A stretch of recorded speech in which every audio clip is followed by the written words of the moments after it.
Hello class. Hindi में हम लोग चैप्टर 8 पढ़ेंगे ना। चैप्टर 8 है हरियाणा की हरियाली। ये एक चित्र कथा है ना। हरियाणा की हरियाली यानी कि हरियाणा राज्य के बारे में कुछ जानेंगे। ठीक है। चाचा जी आ गए। पिताजी मेरी छुट्टियां हैं, क्या मैं उनके साथ जाऊं? एक लड़का है, वो अपने चाचा जी को क्या कहता है? उनको देख कर कहता है कि चाचा जी आ गए हैं, और अपने पापा से पूछता है कि मेरी छुट्टियां हैं, पिताजी क्या मैं चाचा के साथ घूमने जाऊं? तुम क्यों जाना चाहते हो? उनके पिताजी उनको बोलते हैं कि तुम जाना क्यों चाहते हो? पिताजी वे मुझे हरियाणा की सैर कराएंगे। कौन हरियाणा की सैर कराएंगे? उनके चाचा जी। इसलिए वो लड़का क्या बोलता है कि पिताजी चाचा जी मुझे हरियाणा की सैर कराएंगे, यानी कि हरियाणा घुमाएंगे। ठीक है, जैसी तुम्हारी मर्जी। उसके पिताजी क्या बोलते हैं कि ठीक है, जैसा तुमको अच्छा लगता है करो। चाचा जी क्या आप मुझे अपने प्रदेश हरियाणा की सैर करा देंगे? वो लड़का चाचा जी से बोलता है कि आप अपने प्रदेश, यानी उसके चाचा जी कहाँ रहते हैं? हरियाणा के हैं। तो उनको बोलते हैं कि आप हरियाणा की सैर हमको करा देंगे? क्यों नहीं, जरूर, कल ही चलते हैं। उनके चाचा जी क्या बोलते हैं कि क्यों नहीं सैर कराएंगे, जरूर कराएंगे, और हम लोग कल चलेंगे हरियाणा की सैर करने के लिए। ठीक है। 1 नवंबर 1966 को हरियाणा स्वतंत्र राज्य बना। इससे पहले यह पंजाब का ही एक भाग था। हरियाणा राज्य कब स्वतंत्र राज्य बना था? 1 नवंबर 1966 को, है ना। और इससे पहले यह पंजाब का ही भाग था। पंजाब से अलग होकर हरियाणा बना है ना। क्या तुम जानते हो कि इसके प्रसिद्ध नगर गुड़गांव को पहले गुरुग्राम कहते थे? हरियाणा में एक नगर है, नाम है गुड़गांव, है ना। और उसको पहले क्या कहा जाता था? गुरुग्राम कहा जाता था। सोनीपत को सोनप्रस्थ और पानीपत को प्राणीप्रस्थ कहा जाता था। वहीं पर सोनीप्रस्थ जो नगर है उसको सोनप्रस्थ कहा जाता था, और पानीपत जो है उसको पानीप्रस्थ कहा जाता है। ऐसा चाचा जी इसको बतलाते हैं। नहीं, यह तो मैं नहीं जानता था। लड़का क्या बोलता है कि नहीं, ये जो आप बता रहे हैं वो मैं नहीं जानता था। और कैथल को पहले कपिल तीर्थ कहते थे। कैथल जो नगर है उसको क्या बोलते थे? कपिल तीर्थ। पहले जिसको क्या बोला जाता था उसके बारे में चाचा जी बताते हैं। यह देखो, गुड़गांव के निकट सोहना और सुल्तानपुर का पक्षी विहार। चाचा जी बताते हैं कि देखो, गुड़गांव के सामने एक सोहना और सुल्तानपुर का पक्षी है। वो क्या है? विहार नाम है उस पक्षी का, है ना। यह करनाल के पास ही चक्रवर्ती झील देखो, है ना कितना सुंदर। करनाल के पास एक चक्रवर्ती झील है ना। उसको दिखाकर बोलते हैं देखो, है ना सुंदर। सचमुच, लड़का क्या बोलता है? सचमुच बहुत ही सुंदर है। तुम्हें पता है कि कपिल देव और सहवाग भी हरियाणा प्रदेश में ही जन्मे हैं। चाचा जी उनको बताते हैं कि कपिल देव और सहवाग जो क्रिकेट प्लेयर है ना, वो हरियाणा प्रदेश में ही जन्मे हैं। यानी कि कपिल देव और सहवाग दोनों कहाँ के रहने वाले हैं? हरियाणा प्रदेश के।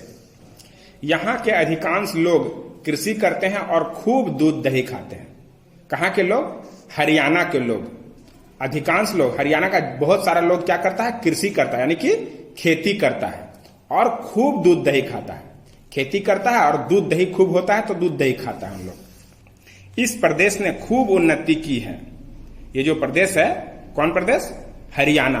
वो खूब उन्नति की है ना। यानी कि खूब यहाँ पर बढ़ोतरी हुआ है। विशेष रूप से गुड़गांव, फरीदाबाद और जगाधरी में तो खूब विकास हुआ है। कहाँ कहाँ विकास हुआ है? गुड़गांव में, फरीदाबाद में और जगाधरी में खूब विकास हुआ है ना। खूब उन्नति हुआ यहाँ पर। वह चाचा जी हरियाणा के क्या कहने। फिर वो लड़का क्या बोलता है कि वह चाचा जी हरियाणा के क्या कहने, है ना।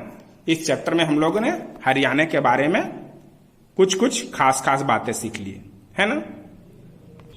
अब हम लोग चैप्टर 9 शुरू करेंगे, है ना। चैप्टर 9 है चिड़ियों की रानी।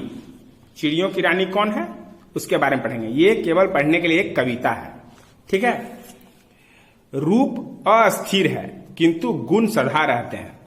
हम लोगों का जो रूप होता है, किसी भी चीज का जो रूप रहता है वो अस्थिर होता है, लेकिन उसका जो गुण होता है वो हमेशा उसका गुण साथ में रहता है।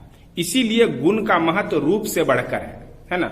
रूप तो चेंज हो जाता है हम लोग का, किसी भी वस्तु का हो या हम लोगों का रूप हो वो चेंज हो जाता है, लेकिन उसमें जो गुण होता है उसका महत्व अधिक होता है रूप से। काली होने पर भी कोयल अपने गुणों के कारण सबकी प्रिय होती है। कोयल काली होती है लेकिन उसमें बहुत अच्छा गुण है, इसलिए वो सबकी प्रिय होती है, सबको उसको प्यार लगता है। इस कविता में उसके मधुर कंठ की प्रशंसा की गई है। कोयल जो अच्छा स्वर में गाती है उसी की प्रशंसा इस कविता में की गई है ना।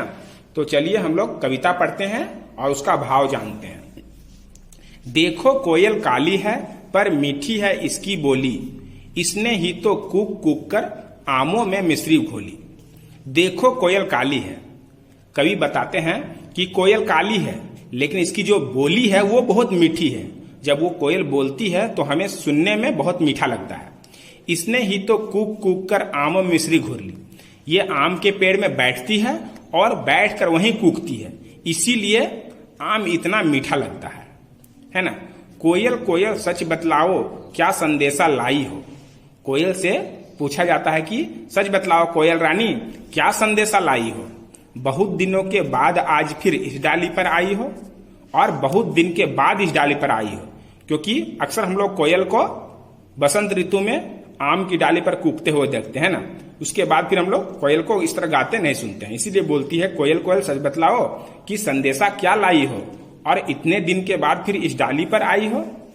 क्या गाती हो किसे बुलाती, तुम जो गाती हो वो क्या गाती हो और तुम किसको बुलाती हो, बतला दो कोयल रानी।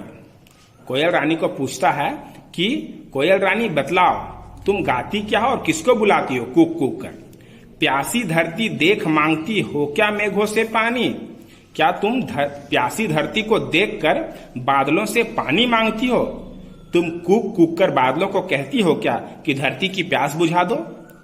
कोयल यह मिठास क्या तुमने अपनी माँ से पाई है, माँ ने ही क्या तुमको मीठी बोली यह सिखलाई है।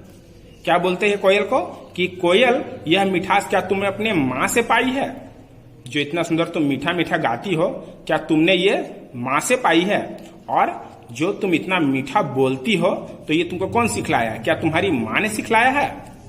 डाल डाल पर उड़ना गाना जिसने तुम्हें सिखाया है, सबसे मीठे मीठे बोलो यह भी तुम्हें बताया है। डाल डाल पर उड़ना गाना, एक डाल से दूसरे डाल पर उड़ो और गाओ। तुम्हें जिसने सिखाया है ना, क्या उसी ने तुमको मीठा बोल भी बताया है कि सबसे मीठा बोलना चाहिए। बहुत भली हो तुमने माँ की बात सदा ही है मानी। कोयल को बोला जा रहा है कि तुम बहुत भली हो, बहुत अच्छी हो, कि तुमने अपनी माँ की बात सदा ही मानी है, इसीलिए तो तुम कहलाती हो सब चिड़ियों की रानी, और इसीलिए तुम सभी चिड़ियों की रानी कहलाती हो, है ना। कोयल क्या करती है, अपनी माँ की बात हमेशा मानती है, इसीलिए वो उससे बहुत कुछ सीखी है। मीठा बोलना, डाल डाल में उड़ना, इतना अच्छा गाना, है ना, आम में मिश्री घोलना, ये सब वो अपनी माँ से सीखी है ना। और इस कविता को किसने लिखा है, सुभद्रा कुमारी चौहान ने। ये कवित्री है और इन्होंने इस कविता को लिखा है।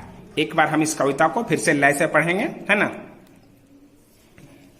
देखो कोयल काली है पर मीठी है इसकी बोली, इसने ही तो कूक कूक कर आमों में मिश्री घोली।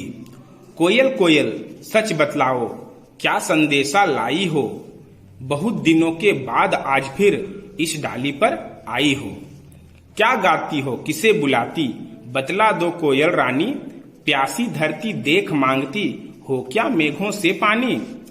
कोयल यह मिठास क्या तुमने अपनी माँ से पाई है, माँ ने ही क्या तुमको मीठी बोली यह सिखलाई है। डाल डाल पर उड़ना गाना जिसने तुम्हें सिखाया है, सबसे मीठे मीठे बोलो यह भी तुम्हें बताया है। बहुत भली हो तुमने माँ की बात सदा ही है मानी, इसीलिए तो तुम कहलाती हो सब चिड़ियों की रानी। इसी लय में आप सबको ये कविता याद करना है, ठीक है ना। और नेक्स्ट इसमें एक्सरसाइज तो है नहीं, लेकिन फिर भी आपको व्हाट्सएप ग्रुप में कुछ क्वेश्चंस मिल जाएंगे। Okay, bye.